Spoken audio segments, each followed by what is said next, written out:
Hello. Welcome to the fire, my friends.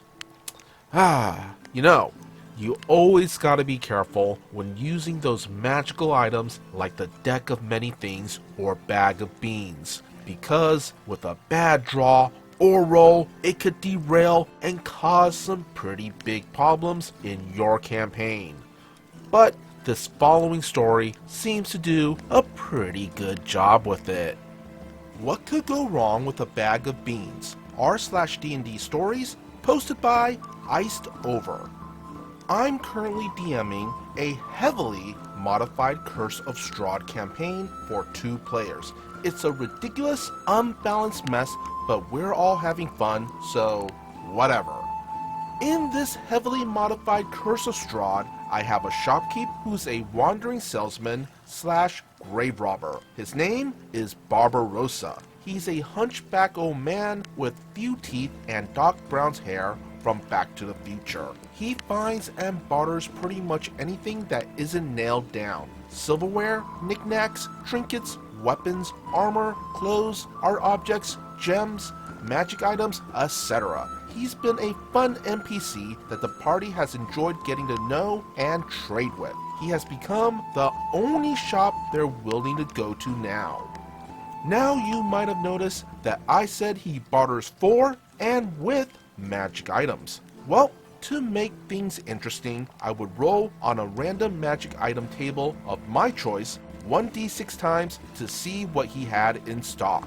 What other adventurers, long-dead corpses, or even just lucky townsfolk had lying around. One of these times ended up with him having a deck of many things, which went surprisingly smoothly, and another ended up with him having a bag of beans.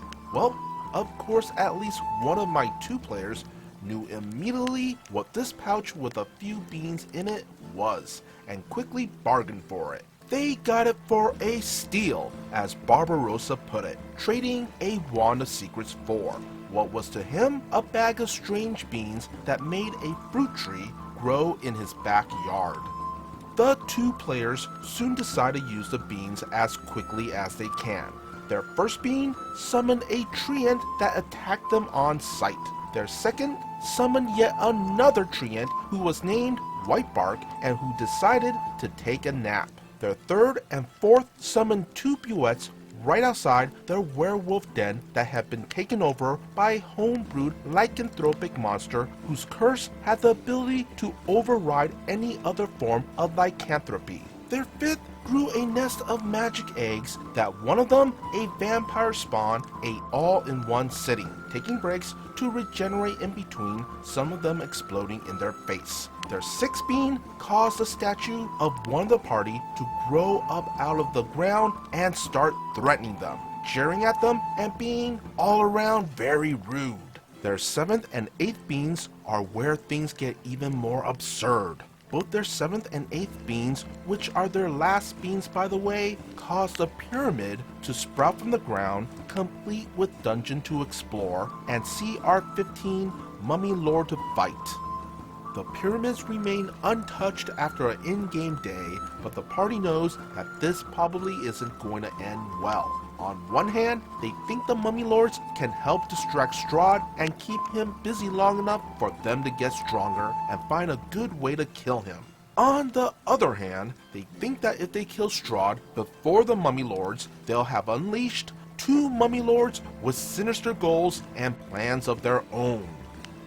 I feel like it's needless to say that I called for an end to the session not soon after, so I could take the time to prepare more and get at least a semi-balance of what I thought was going to happen next. All in all, random magic item tables are great, and any magic item that gives a random result is also great. 11 out of 10 would ruin Curse of Strahd again. Like I said in the beginning, you gotta be careful with those magical items that have big randomized effects. But overall, in this story, it seems like it was handled pretty well. I especially liked how the last beans sprouted a dungeon pyramid and now the party has to weigh their options. It makes for a pretty good story hook. Be sure to hit that like and subscribe button if you want to see more content like this. And would you kindly follow the socials posted in the description below. As always, be good, be great, be awesome.